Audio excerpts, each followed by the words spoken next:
My son drained my entire bank account and flew to the Maldives with his wife and mother-in-law. I stayed silent and smiled. 3 days later, he called me in tears. "Mom, what did you do?" That was the moment I knew karma had done its work. But before I tell you everything, I want you to leave a comment and tell me where in the world you're listening from. If you're still listening, tell me where you're watching from. Every comment you leave is another mark in this journey. And if this story has touched you, don't forget to hit like so it can reach even further. The day I needed to breathe the most was the day my son took every dollar I had saved and didn't leave a note. I sat in the old chair I bought when David was 7, the first purchase from my wages at our family laundromat in Portland. My phone glowed with a message that froze my blood. Available balance, $0. I called the bank. The employee said multiple transfers totaling over $80,000 had been made online to an account under David Chen's name. My life's work, gone. "Would you like to report it as fraud?" she asked. I hung up. My neighbor Sarah called minutes later. "Maggie, have you seen David's Instagram? He's in the Maldives with Vanessa and her mother, living like a movie star." I found his profile on my old phone. There he was, my only son, the boy I raised alone after his father abandoned us. He wore a white shirt, holding a cocktail, smiling with his wife Vanessa and her mother Catherine. The caption read, "Maldives New Beginnings." "I deserve this," Vanessa commented, "thanks to my sweet mother-in-law," followed by a money emoji. I didn't cry. I just smiled faintly, a strange smile, as if I finally understood something I'd been avoiding for years. My life had been sacrifice. At 14, my parents brought me from Taiwan to Portland, working endless hours in their laundromat. My father left when I was 17. My mother died from exhaustion 2 years later. At 17, pregnant with David, his father vanished when he learned I was carrying a boy. I worked while carrying my baby on my back, teaching him to play with bottle caps because toys were too expensive. I sold my engagement ring for his college tuition. I gave him the land my parents left me. I told neighbors proudly, "My boy will be an accountant." He succeeded, but not how I hoped. In college, David met Vanessa Sterling, a woman with sleek hair and a magazine smile. Her mother, Catherine, wore fake designer clothes and pretended to be wealthy. When they first visited my small house in Southeast Portland, Catherine said with sarcasm, "Nice wall color." Vanessa whispered, "I can't believe David grew up here. This looks like a shelter." What hurt more came later. I made dumplings by hand, my mother's recipe passed through generations. David looked at them and said, "Vanessa doesn't like that kind of food, Mom." Something broke inside me. Vanessa didn't just want my son. She wanted to erase me. Years passed. Vanessa asked me not to visit often. Then she said I shouldn't attend family gatherings because I didn't fit their vibe. David drifted away. 1 week before discovering the theft, I brought David cornbread. I rang the doorbell. No one answered.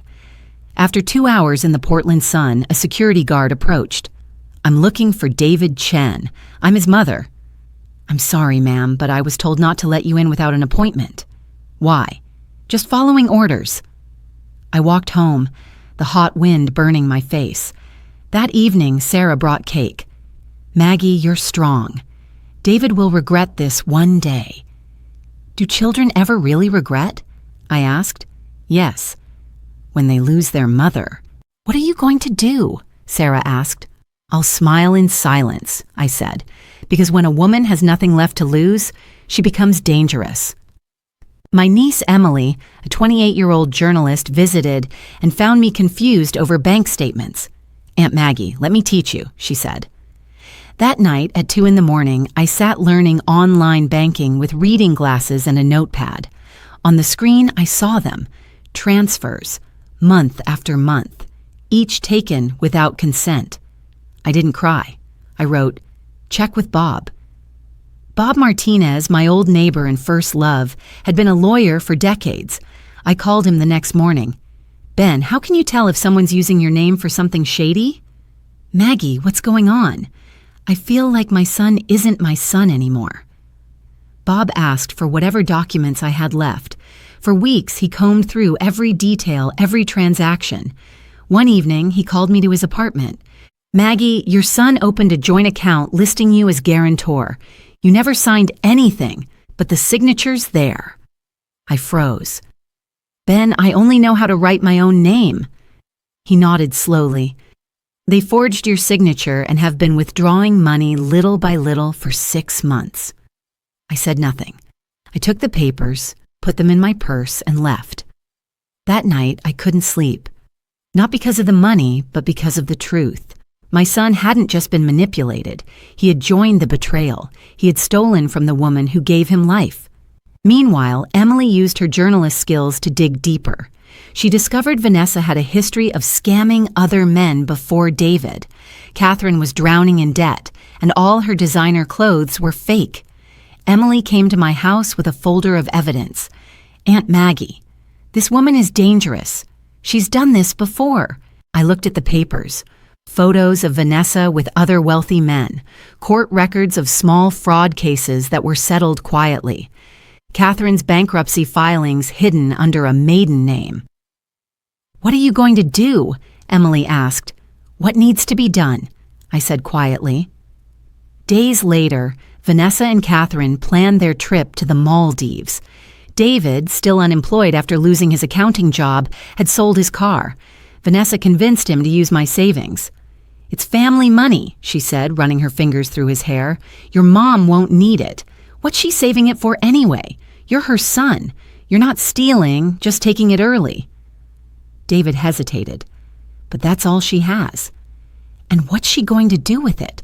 Hospital bills? She's old, David. Better we use it to build our future. Don't you want to give me the life I deserve?" David said nothing. That night, from his laptop, he transferred everything. He did it quickly, like pulling out a tooth without anesthesia. When it was done, he took a deep breath, shut the computer, and never looked back. The next morning, I discovered the betrayal. I didn't cry or shout. I just wrote in my notebook, "My son is still alive, but the mother in me is dead." From that day on, everything changed. My body kept aging, but my spirit hardened. In the Maldives, David walked on white sand beaches and swam in crystal clear water. He posted photos of overwater bungalows and sunset dinners. But something felt wrong. Vanessa had changed. She no longer looked at him with affection. Her kisses were cold. She spent hours on her phone, laughing to herself while Catherine barely spoke to him. One night, David had just stepped out of the shower when he heard Vanessa on the balcony, whispering into her phone. "Yes, it's done. The old lady doesn't suspect a thing. The money's here. Tomorrow we'll open an account in Spain and dump David.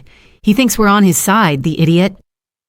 David froze, water dripping down his shoulders. His chest tightened.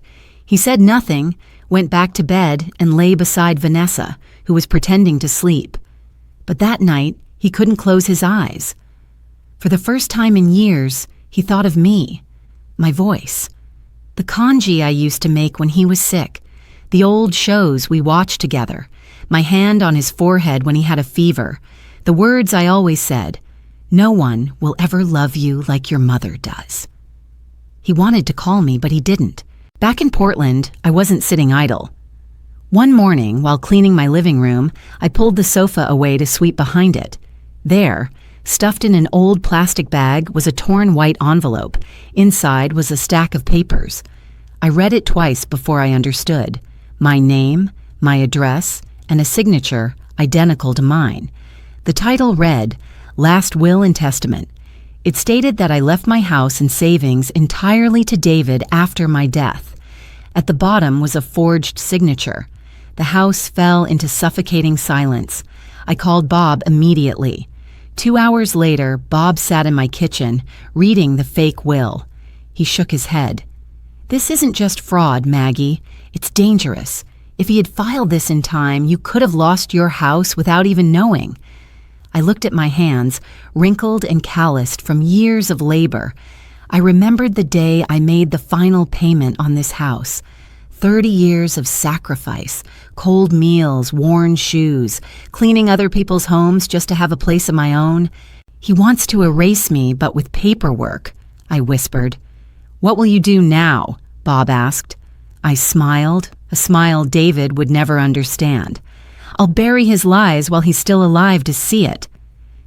Less than 3 days later, I got a call from Dr. James Anderson at Oregon Health and Science University. Mrs. Chen, please come to the clinic today. I walked to the medical center wearing simple clothes, carrying my little notebook of medications. The doctor greeted me with kind but sorrowful eyes. We received your latest test results. You have late-stage leukemia. I'm sorry to say this, but time is short. You probably have about 6 months left. I sat still, staring at a stain on the wall shaped like a bird.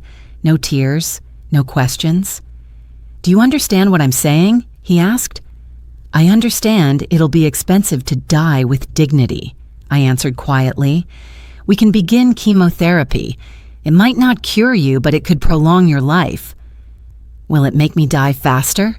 Not necessarily. Then no, I don't want death to find me wearing a hospital gown.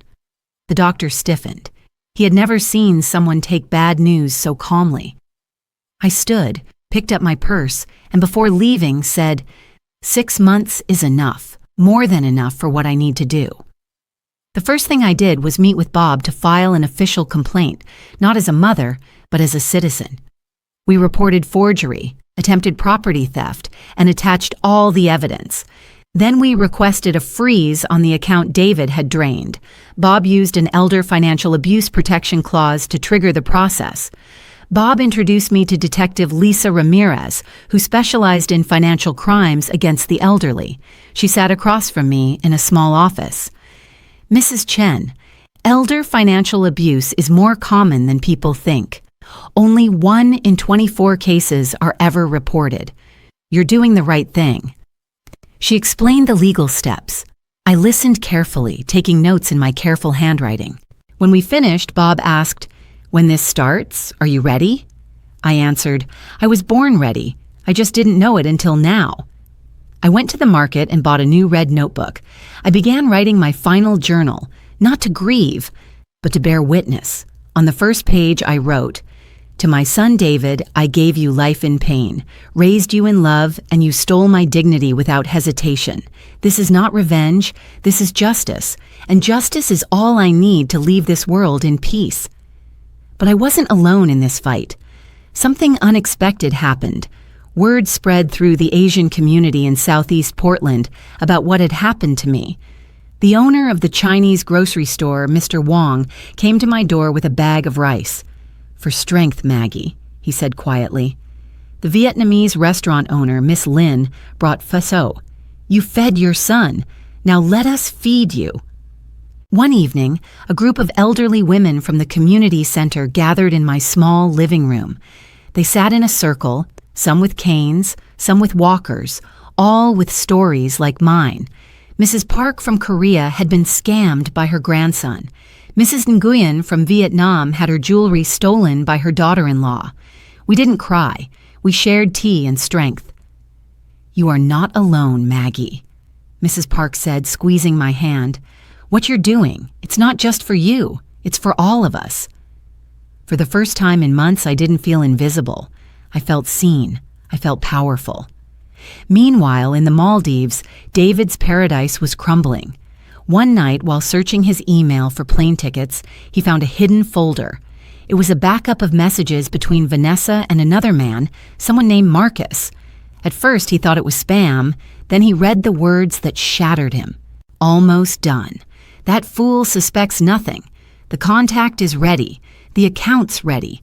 Once we're back in the States, I'll leave him. And if he finds out, who cares? I'm not staying with a man who still smells like his poor, single mother." Marcus replied, "You're brilliant, babe. How much did you get?" 80,000, plus whatever we can drain before he notices. David felt a hollow pit in his stomach. He closed the laptop, said nothing, and lay down pretending to sleep. But that night, he couldn't close his eyes. Memories flooded back. My voice singing lullabies, the rice pudding I made when he was sick, my hand on his forehead checking for fever, the way I used to say, "Hold on, son, tomorrow I'll find a way." He wanted to call me, but shame kept his fingers frozen. Back in Portland, I was moving forward with precision. I visited offices, made calls, and set the next phase in motion. I reported all of David's transactions as suspicious. The system was slow, but it finally went through. An international alert was issued, requiring him to be checked upon re-entry into the United States. It wasn't enough to arrest him, but it would force him to face consequences. In my red notebook, I wrote, "There's no punishment more just than the one carried out in silence. I will watch him lose everything without lifting a finger. Karma doesn't need violence. It only needs patience." But Vanessa was sharp. She began to notice something was wrong. One afternoon, she saw a charge on her credit card statement from a Portland law office. She didn't recognize it, but it made her suspicious. "David, has your mother been acting strange?" she asked casually while filing her nails. "Strange how?" "I don't know. Too quiet, too calm. Old people usually cry and beg. She's doing neither." David felt uneasy but said nothing. Vanessa hired a private investigator to follow me. For 3 days, the investigator watched my house, took photos of me going to the grocery store, to the community center, to Bob's apartment. Emily noticed him immediately. As a journalist, she knew how to spot surveillance.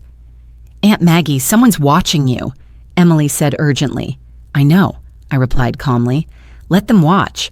They'll see an old woman living her life. Nothing more." Emily was brilliant.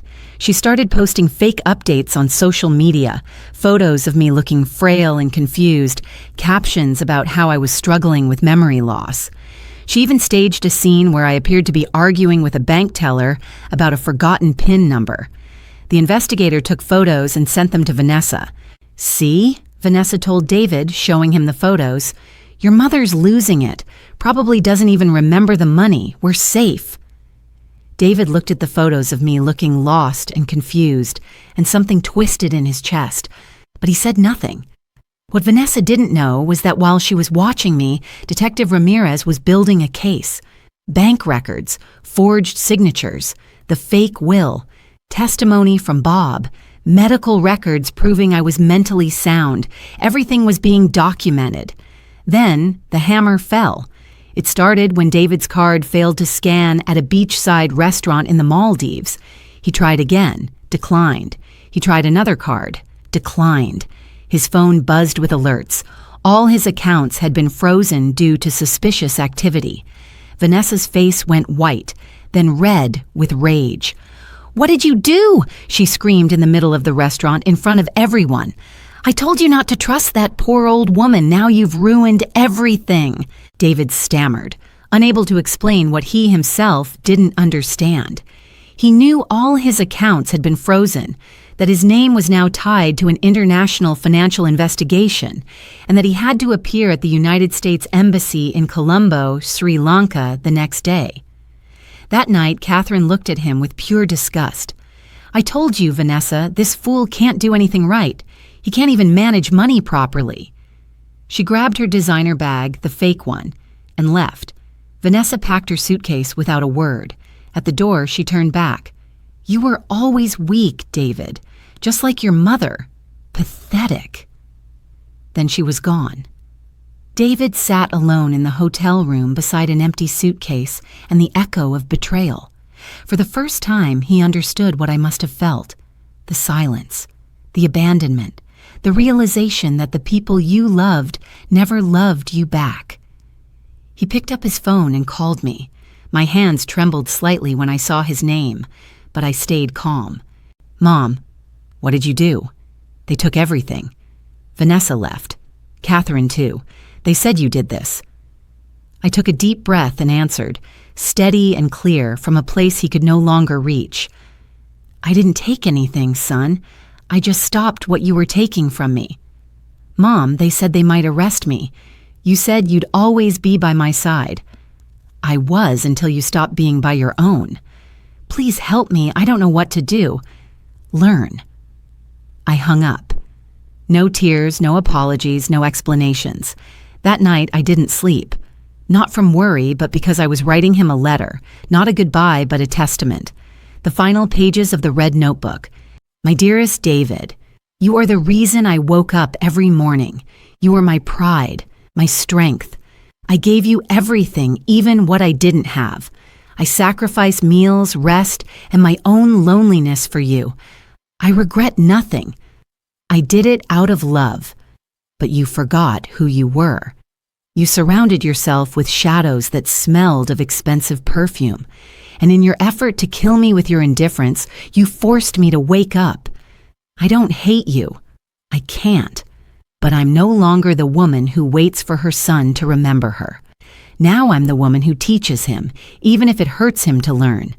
And if someday you find regret, this letter will be waiting for you, not to save you, but to remind you that you were warned. Below the letter, I wrote out the recipes. The dumplings, step by step, the way my mother taught me. The congee with ginger and scallions that David loved when he was sick. I wrote in careful English, cook these for someone you love. That's how you'll remember me. At the end, I drew a small heart. It was the last sweet thing I had left. Julian wandered the streets near Colombo, sleeping in cheap hostels, sometimes eating, sometimes not. No one answered his calls. Vanessa had blocked him. Catherine had erased his number. He knew the flight back to the United States wouldn't be a return. It would be a fall. Meanwhile, my body grew weaker by the day, but my mind had never been sharper. I cut my hair short before the illness could take it. One morning, I collapsed in the bathroom. The pain was so intense, I bit down on a towel to keep from screaming. Helen Wu found me on the floor an hour later and rushed me to the emergency room. "Maggie, you need to take the morphine," the doctor insisted. "No," I said through gritted teeth. "I need my mind clear. I have work to finish." Helen held my hand, tears in her eyes. "You're the strongest woman I know." "Not strong," I whispered, "just determined." I also visited Father Thomas O'Brien at Grace Community Church. I sat in the empty pew, the afternoon light streaming through stained glass windows. "Are you at peace, Margaret?" he asked gently, sitting beside me. "Yes, Father, for the first time in years." "And your son? He'll find his own peace, or he won't, but I've done what I needed to do." Father Thomas didn't try to change my mind. He simply sat with me in silence, and that was enough. A few days later, I boarded a plane to Sri Lanka. At nearly 70 years old, my hands trembled, but not from fear. Physical pain was just background noise now. What kept me standing was purpose. I had sold my blender, the large mirror in the living room, and the ring I'd kept since David was a child. Material value meant nothing compared to the freedom I was about to claim. At the airport in Colombo, Bob waited for me. He had arrived a day earlier to handle the paperwork and arrange permission for me to be present at the embassy when David signed the documents. It wasn't required, but the officer in charge was the son of a single mother. He understood. When Bob saw me step through arrivals, thin and pale but walking upright, he smiled. "You don't look like a woman about to face her son." "And you don't look like a retired lawyer," I replied. "You sure about this?" "I'm still breathing." "That's enough." We drove to the embassy in silence. Bob tried to make small talk to ease the tension, but I didn't listen. I wasn't there to talk. I was there to finish what I'd started. In my bag was a thick yellow envelope, not filled with gold or jewelry, but with something far heavier, the truth. Across town, David stood before a hotel mirror. His face was gaunt, unshaven, eyes hollow. He was about to sign a confession to sever the joint account with me, effectively admitting he'd used forged documents. In return, he wouldn't be arrested, but his finances would be monitored, and he'd be required to report upon return to the United States. When he came downstairs, Vanessa was waiting in the lobby, wearing sunglasses and a red coat. "You're late," she said coldly. "I didn't even know you were coming." "Just like I never knew how useless you were. Now I do. I came to watch you fall." David clenched his fists. Her words didn't hurt anymore. Only the realization of who he had become did. At the embassy, they were led into a white room with cold metal chairs. Vanessa chewed gum like she was waiting in line to shop. David was sweating. Time moved like frozen syrup. Then the door opened. I walked in wearing a gray sweater, a long skirt, and a deep blue scarf covering my head where my hair had been. I walked slowly but upright, the yellow envelope in my hand. When my eyes met David's, he stood. "Mom, what are you doing here?" "I came to witness you sign, not as your mother, but as a witness." Vanessa scoffed. "How touching. The old woman shows up for the grand finale." I looked at her, not with hatred, but pity.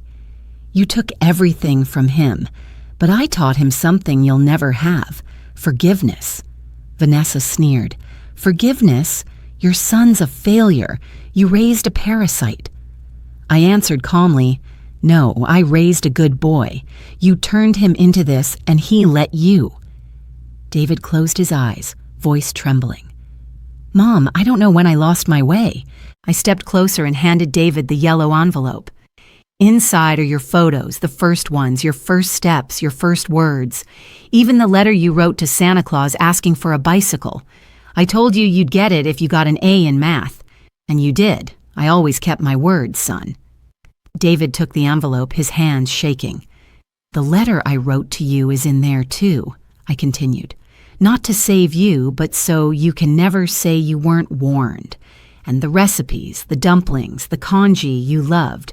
Cook them for someone you love. That's how you'll remember me." We sat down. The embassy officer entered and explained the procedure. David signed. At that very moment, an American tourist waiting for his passport filmed the last few minutes on his phone. In the video, I stood, eyes glistening, and said clearly, "You once were my life, but I was never yours. Now I understand. You weren't born to love me. You were born to make me see myself." The video went viral within hours. Thousands of comments poured in from around the world. "This mother is a queen. She taught with dignity, not vengeance.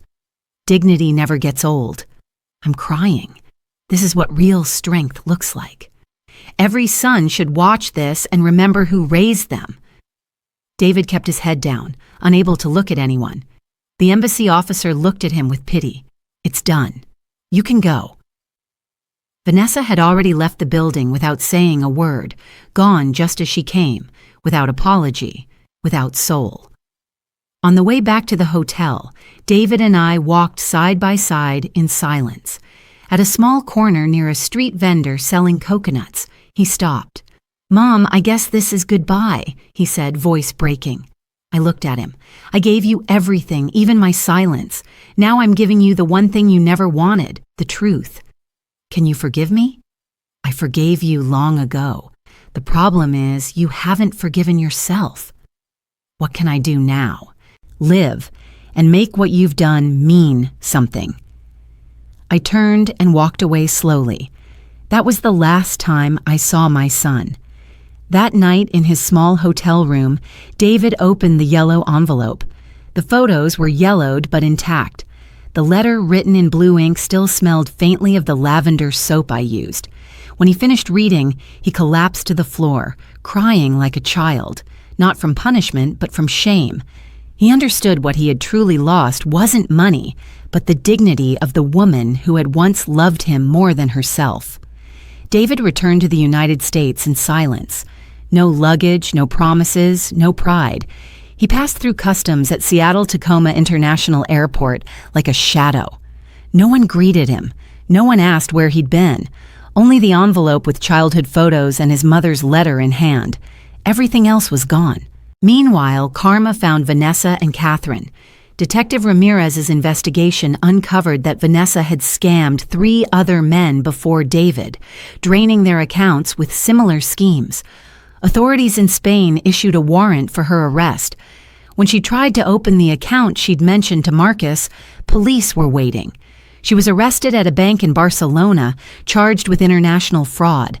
Catherine's fake empire crumbled too. Creditors she'd been dodging for years finally caught up. Her apartment was seized. Her fake designer clothes were auctioned off for pennies. She ended up in a small studio, alone, with nothing but her bitterness. David wandered through the neighborhood where he had grown up in Southeast Portland. Everything looked the same. Cracked sidewalks, graffiti-covered walls, vendors calling out in the afternoon. But inside him, nothing was the same. Every corner echoed with a memory, a voice, a reproach. He passed by his old elementary school and remembered the mornings when I held his hand walking to class, wearing my faded blue apron that smelled of laundry detergent, my shoes worn thin. I used to tell him, "You won't wash clothes like me. You'll have a desk and a suit of your own." And he did, until he lost it all to lies. In a storage unit, David found boxes of my belongings. Inside was an old notebook, not the red one, but an earlier one from when he was young. Every page documented expenses. David's school supplies, $12. Skipped lunch to save. David's field trip, $20. Took extra shift at laundromat. David's birthday cake ingredients, $8. Made by hand, couldn't afford bakery. Page after page of sacrifice, written in my careful handwriting. David sat on the concrete floor of the storage unit and wept. I came back home alone, just as I had lived most of my life. The old house had cracked walls, a cold cement floor, and a creaky wooden chair. I felt as though I'd returned to the place I should never have left. Bob brought my medicine regularly. Helen cooked soup for me, and neighbors stopped by to check in, not out of pity, but respect. People in the neighborhood said I was a legend. The children made up stories. Some said I had gone to punish bad guys. Others said I was a secret agent. Only a few knew the truth, and they kept it to themselves. I didn't talk much. I listened to music in the afternoons, sometimes sitting on the porch watching the kids play. I smiled at them, gave them candy, and listened to their silly stories. I had found peace again, even as my health slowly faded. The cancer moved slowly, but never stopped. My body grew weaker, my clothes hung loose, and my hands trembled more each day. But I still walked around the house every morning, refusing to let myself collapse. One Sunday morning, David stood outside my door holding a bag of pastries from the bakery I used to take him to as a child. He hadn't slept or eaten all night, but something inside him said he had to come. He didn't expect me to open the door. He just wanted to see that I was still alive. From across the street, he saw me sitting in my rocking chair on the porch, wearing an old sweater, a scarf draped over my shoulders, my face thin but calm. I was smiling at the neighborhood children. One of them handed me a little flower they had picked, and I held the child close as if they were my own grandchild. David stood there in silence, his throat tight. He placed the bag of pastries by the door and walked away. I didn't look, but I felt him. I didn't open the door. Not that day. In the weeks that followed, he kept coming, always at the same time, early morning when the street was quiet. He left flowers, pastries, sometimes small notes with no name. He didn't knock, didn't ask permission. He knew he had no right, only a debt that might never be repaid. One evening, Helen found one of the notes. It said simply, "I'm sorry, Mom. I'm so sorry." She showed it to me. I folded it carefully and put it in my pocket, saying nothing. One night, I opened the red notebook and wrote the final page, short, just like me. My son, love isn't something to demand. It's something to give. If you understand that, you're no longer lost. Don't look for me when I'm gone. I'll be in every mistake you choose not to repeat, in every good deed you do when no one is watching. If you wish to forgive yourself, start by forgiving others. And if one day you see my reflection in another woman's eyes, don't hurt her. That will be your redemption. I signed it, folded the letter, slipped it into an envelope, and wrote, "For David," on the front. The morning I passed away, sunlight poured through the window.